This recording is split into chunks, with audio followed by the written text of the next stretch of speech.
Hi friends, ఎలాగున్నారు? బాగున్నారా? నేను గీతాను మాట్లాడుతున్నా.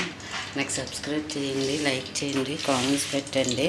ఇప్పుడు చికెన్ పులుసు పెడుతున్నా, చూడండి ఎలా చేస్తున్నా. ఇగో ఉల్లిపాయ,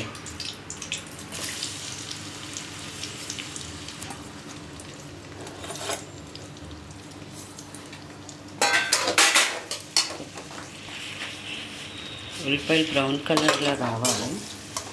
వచ్చిన తర్వాత అప్పుడు చికెన్ వేయాలి అందులో.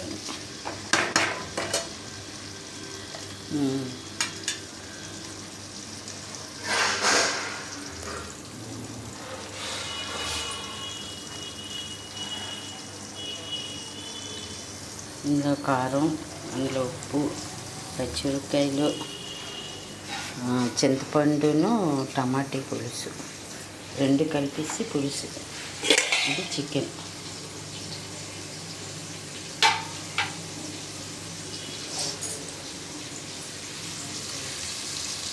ఉల్లిపాయలు వేగుతున్నాయి ఫ్రెండ్స్. ఇలాగా